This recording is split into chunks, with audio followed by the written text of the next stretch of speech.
नमस्कार. नर्मदे हर. माझी नर्मदा परिक्रमा .blogspot.com या संकेतस्थळाला वाहिलेल्या यूट्यूब चॅनलवर आपल्या सगळ्यांचं स्वागत.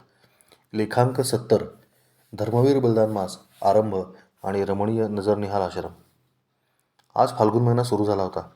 गेली अनेक वर्ष महाराष्ट्रातील आणि काही प्रमाणात महाराष्ट्राबाहेरचे देखील तरुण हा महिना श्री धर्मवीर बलिदान मास म्हणून पाळतात.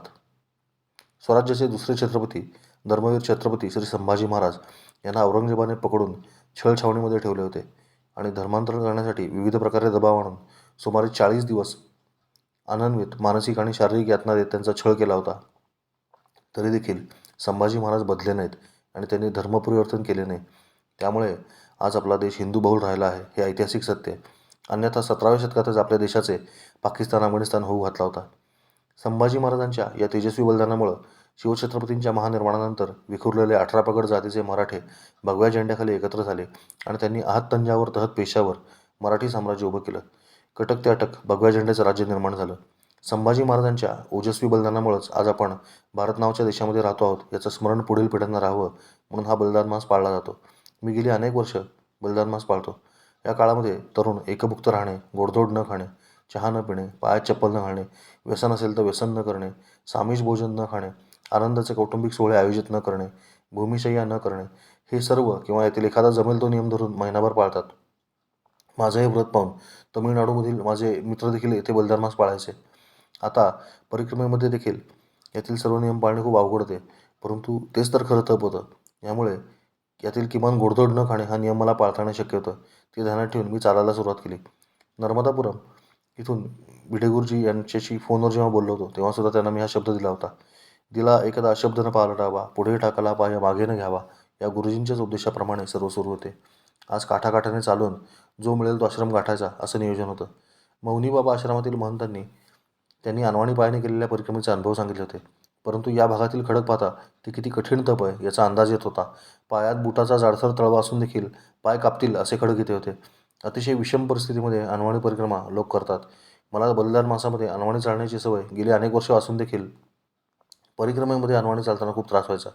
हे तप खरोखरच खूप कठीण आहे. आज आश्रमामध्ये भरपूर पोटपूजा झालेली असल्यामुळे भूक लागलेली नव्हती. सकाळी तिथे पोचल्यावर वडे आणि भजी यांचा बालभोग मिळाला होता. त्यानंतर पुन्हा भोजनाचा आग्रह झाल्यामुळे टिक्कड भाजी खाल्ली होती. त्यानंतर खालच्या नैसर्गिक एसी असलेल्या परिक्रमावासी विश्रामगृहामध्ये एक डुलकी मारून 3:30 वाजता पुढे निघालो होतो. नर्मदा नदीच्या दक्षिण तटावरून चालताना सूर्य कायम दुपारनंतर तुमच्या डोळ्यासमोर चमकत असतो. त्यामुळे कधीकधी डोकेसुद्धा दुखते, इतका त्याचा उष्मा तीव्र असतो. त्यात बरेचदा नर्मदा जलामध्ये त्याचे प्रतिबिंब चमकत राहते. अशावेळी समोरून येणाऱ्या अपोज्योतीच्या तेजामुळे डोळ्यांची दृश्यमानता कमी होऊन जाते. उत्तर तटावर चालताना दिवसाच्या पूर्वार्धामध्ये ही स्थिती असते. असो, आज मैया पूर्णपणे खडक कापत निघाली होती. रंगीबरंगी हिरवे, जांभळे, राखाडी खडक कापत तिचा वेगाने प्रवास चालू होता.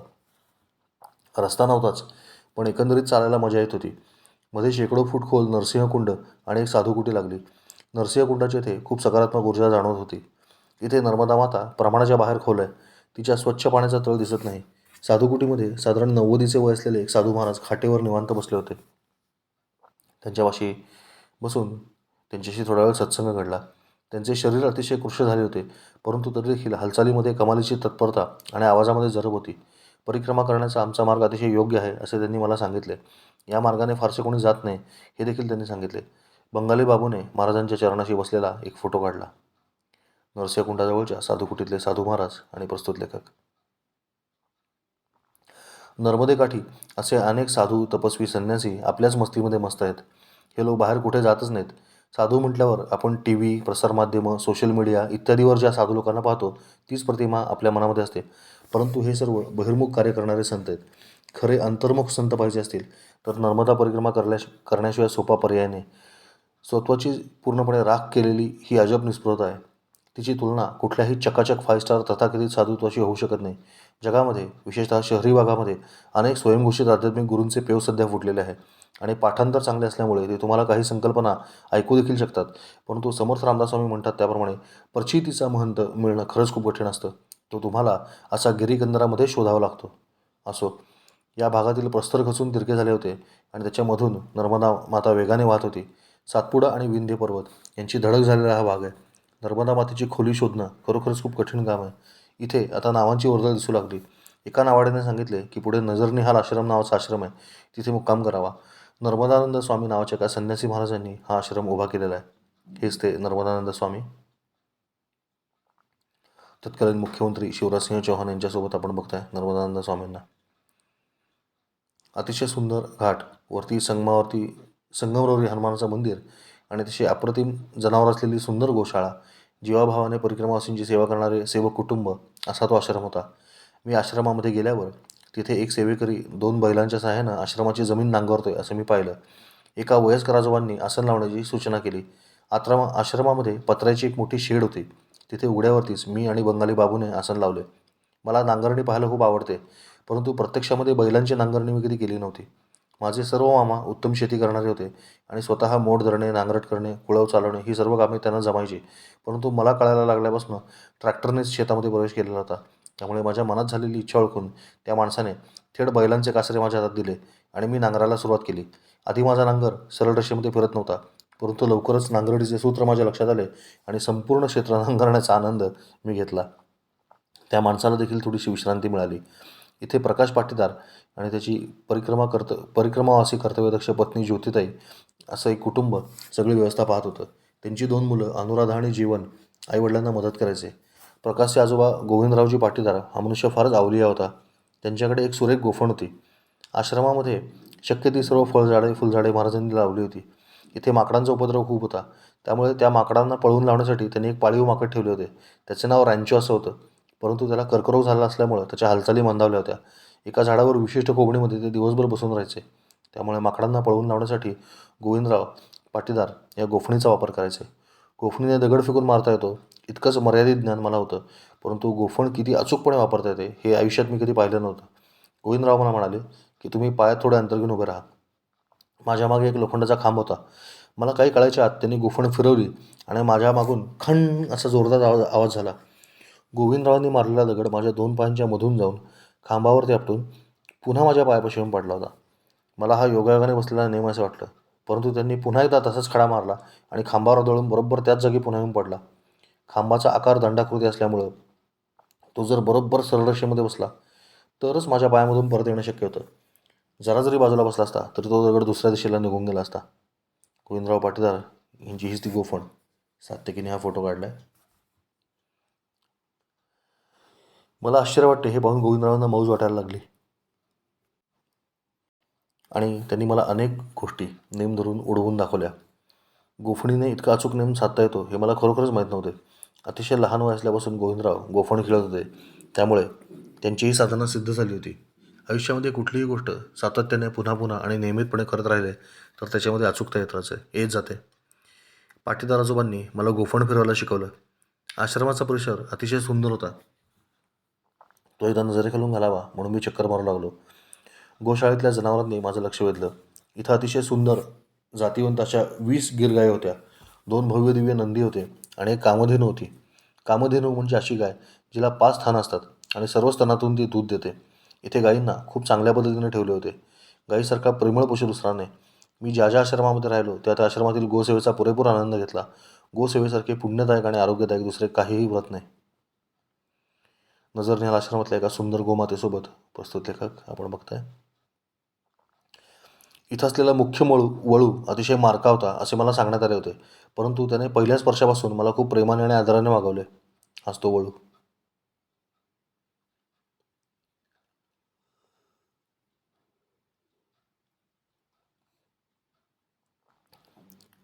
नजर निहाल आश्रमातला मार्का म्हणून ओळखला जाणारा प्रेमळ वळू. याला कुरवाळून घ्यायची खूप आवड होती. याच्या तुलनेने पलीकडची गाय किती छोटी दिसते हे आपण बघू शकता. हे सगळे फोटो ज्योतिताई पाटीदार यांनी प्रकाशच्या मोबाईलवर काढले आणि माझ्या मित्राकडे पाठवून दिले. हा वळू कोणाला तरी हात लावू देतोय याचं तिला आश्चर्य वाटल्यामुळे तिने फोटो काढायला सुरुवात केली. शक्यतो जनावरही जनावरांना त्रास देत नाहीत.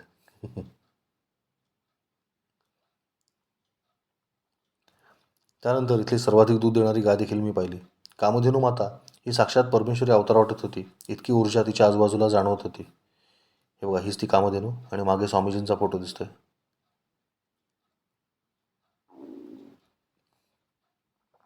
मला ही गोशाळा फारच आवडली. कामधेनू अतिशय शांत होती. तिच्या कानाचा आकार किती मोठा आहे हे पाहताना प्रस्तुत लेखक आपण बघताय मोठे कान. गोवंशासोबत तुमचा वेळ कसा होतो कळतही नाही. सर्व शुभलक्षणांनी युक्त अशी ही गोमाता मला खूप आवडली. इथे ज्योतिताई गोसेवा करण्यासाठी येत असत.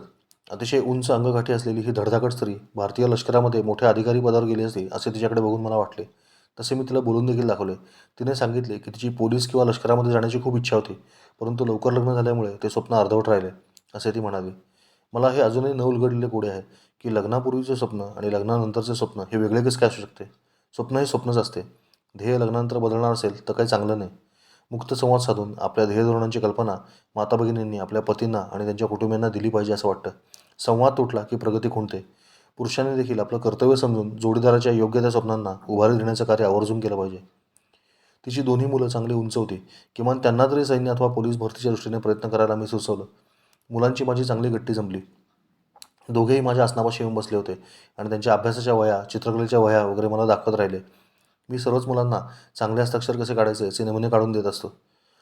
तो कित्ता गिरवत बसवायला त्यांना मी सांगायचो.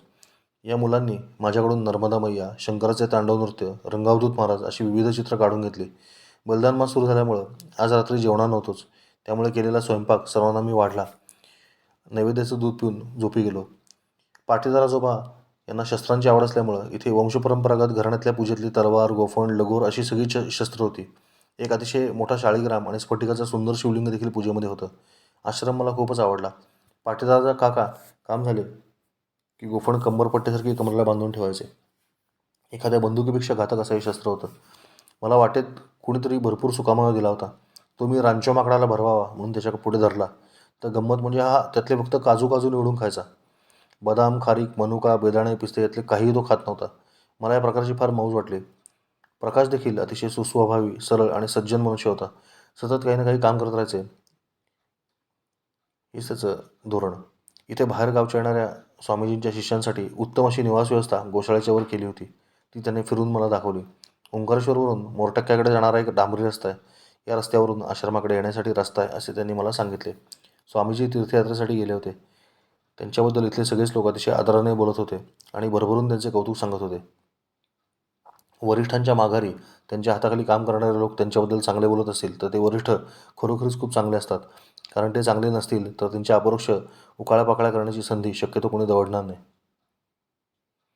सुकामेवा दिल्यावर त्यातले फक्त काजू निवडून खाणारे कर्करोगग्रस्त रांचो माकड आणि प्रस्तुत लेखक या वरच्या कोबणीमध्ये ते बसून राहायचं.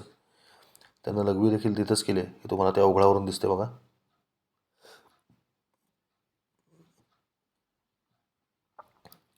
रांचो घे असं म्हणलं की रांचो घ्यायचा.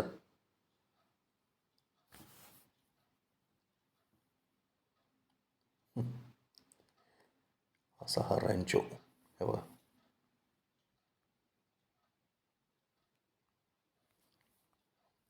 चित्रपटांचा प्रभाव बघा. माकडाचं नाव पण रांचो ठेवलंय. नजर निहाल आश्रमाचा सुंदर परिसर बघा. नजर निहाल म्हणजे केवळ नजरेने सांभाळ करणारा. नजर निहार असा मूळ शब्द असून हे विशेषण कासवीसाठी वापरलं जातं. अशी कवी कल्पना आहे की कासवी केवळ नजरेने आपल्या पिल्लांचं पोषण करते. त्याप्रमाणे परमेश्वर किंवा नर्मदा माता केवळ नजरेने आपल्या भक्तांचं रक्षण करते.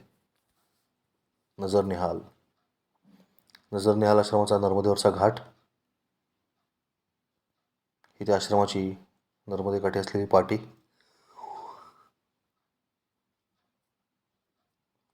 सुंदर असं छोटेखानी संगमरवरी हनुमंताचं मंदिर आपलं स्वागत करतं. मागे नर्मदा मैया दिसते बघा. हीच ती हनुमंताची मूर्ती. नजर निहाल हनुमानजी. मी मगाशी म्हटलं असं ओंकारेश्वर मोरटक्का महामार्गावर आश्रमाच्या महाद्वाराचं बांधकाम चालू असताना देखरेख करणारे स्वामीजी आपल्याला दिसतात. इथून चालत आश्रमाकडे जाता येतं. आश्रमातलं गुरुपादुकांचं स्थान. आश्रमामध्ये अशी शेती केली. मी ही शेती नांगरली. हीच ती पत्र्याची शेड जिथं आम्ही आसन लावलं.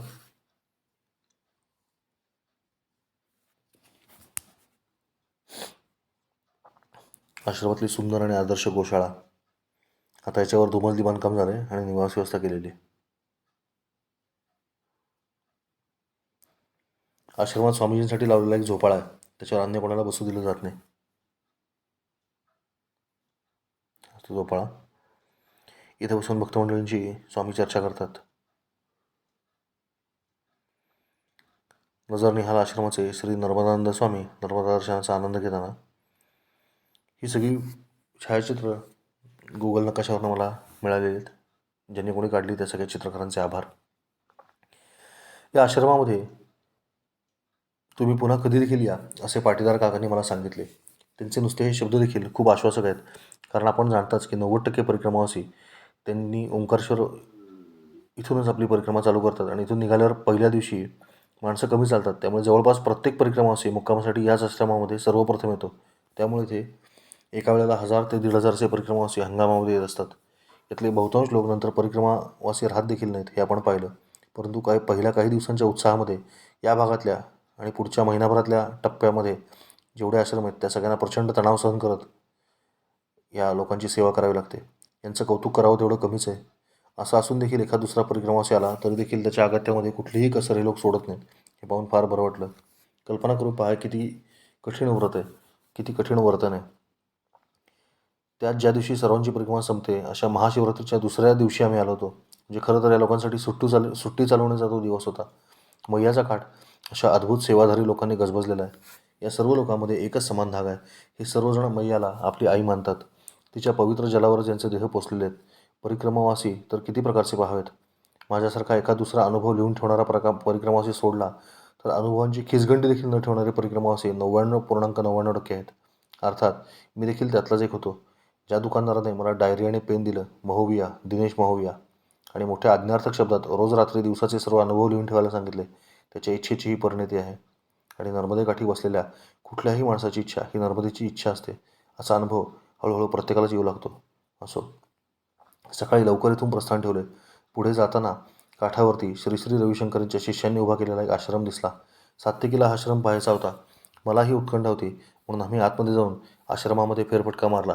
परंतु तिथे कोणीही नव्हते. त्यामुळे पुढे निघून गेलो. परंतु आश्रम अतिशय सुंदर होता. नर्मदेकाठी जाऊन साधना करण्यासाठी अतिशय उत्तम असे ते ठिकाण मला वाटले. आर्ट ऑफ लिव्हिंगचे कोणी भक्त असतील तर त्यांनी अवश्य या आश्रमात जाता येते का ते पाहावे. हा आर्ट ऑफ लिव्हिंगचा ओंकारेश्वर आश्रम. अतिशय आकर्षक असं प्रवेशद्वार येते.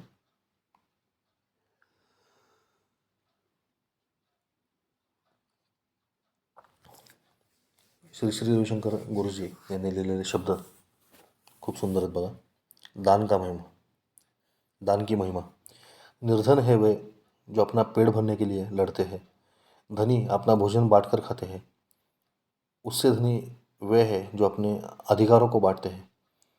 उससे भी अधिक धनी वे व्यक्ति है जो अपना यश बांटते हैं. सबसे धनवान है वे जो स्वयं को बांटते हैं. जय गुरुदेव.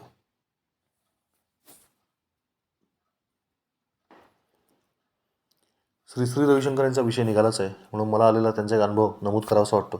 फार वर्षापूर्वी माझा एक मित्र माझ्या मागे लागला होता की तू आर्ट ऑफ लिव्हिंगचा बेसिक कोर्स कर. माझे वैयक्तिक मत असे होते की जिथे अध्यात्म आहे तिथं पैसा नाही, आणि जिथे पैसा आहे तिथं अध्यात्म नाही. त्यामुळे मी त्याला म्हणालो की कोर्स करायला माझी हरकत नाही, परंतु त्यासाठी ते फी आकारतात, ते मला आवडत नाही. तुझे गुरु जर खरे असतील तर ते मला मोफत सर्व विद्या देतील आणि मगच त्यांना मी मानेन. मित्राचा निरुपाय झाला. पुढे काही वर्षांनी माझा एक उच्चपदस्थ अधिकारी मित्र एके ठिकाणी 15 दिवसांच्या कोर्ससाठी दक्षिण भारतामध्ये आला होता. काही निवडक अधिकाऱ्यांसाठी हे खास शिबिर आयोजित करण्यात आले होते. याचा मला संदेश आला की मी दक्षिण भारतात आलो तर तू देखील जवळ आहेस, तर आपण भेटूया. याने मला आश्रमाचा गुगल पत्ता पाठवून दिला. हा श्री श्री रविशंकर यांचा बंगलोर इथला मुख्य आश्रम होता. मी नेमका आश्रमाच्या इथे पहाटे 3 वाजता पोचलो आणि धुवाधार पावसामुळे काहीच कळेनासे झाले. त्यात बसवाल्याने मला 2 किलोमीटर पुढे सोडले. पावसात भिजत मी आश्रमाचे महाद्वार सापडते का हे पाहत होतो. इतक्यात दुचाकीवरून एक मनुष्य हाताने दिसला, म्हणून मी त्याला अडवले. या भागामध्ये सर्व जंगल होते, घनदाट जंगल, आजूबाजूला पडणारा मुसळधार पाऊस आणि पहाटेची विचित्र वेळ. त्यामुळे या माणसाला मी लुटारू वाटलो. तो गाडी पळवू लागला. नेमका एक गतिरोधक आला आणि तिथे धावत जाऊन मी त्याला गाठले आणि विचारले की अमुक अमुक शिबिर कुठे चालू आहे. त्या माणसाला काय वाटलं कुणास ठाऊक. मला म्हणाला गाडीवर बसा, मी तुम्हाला दाखवतो. आणि आश्रमाच्या दारावर तो आला. द्वारपालाने त्याला आत सोडले. मी उतरू लागलो. तो मला म्हणाला उतरू नका, बसून राहा. आणि सुमारे 2 किलोमीटर आतमध्ये गाडी चालवल्यावर एका इमारतीपाशी थांबला आणि म्हणाला इथं तुमचं शिबिर चालू आहे. माझा फोन स्विच ऑफ झाल्यामुळं मित्र फोन करून थकला होता. मला थेट समोर पाहिल्यावर त्यांनी मला घट्ट मिठीच मारली. इतक्यात कोर्स सुरू होणार अशी सूचना झाली. ते मला त्यांच्या खोलीची किल्ली देऊ लागले. इतक्यात त्यांचा मुख्य प्रशिक्षक तिथे आला आणि मला म्हणाला की आज यांच्या शिबिराचा शेवटचा दिवस आहे. तुम्ही देखील हे शिबिर अटेंड करावं अशी माझी इच्छा आहे. मला प्रश्न पडला की असे कसं काय झाले. हा प्रशिक्षकच मला मगाशी बाहेर भेटला होता. त्यानं हेल्मेट घातल्यामुळं माझ्या लक्षात नाही आलं.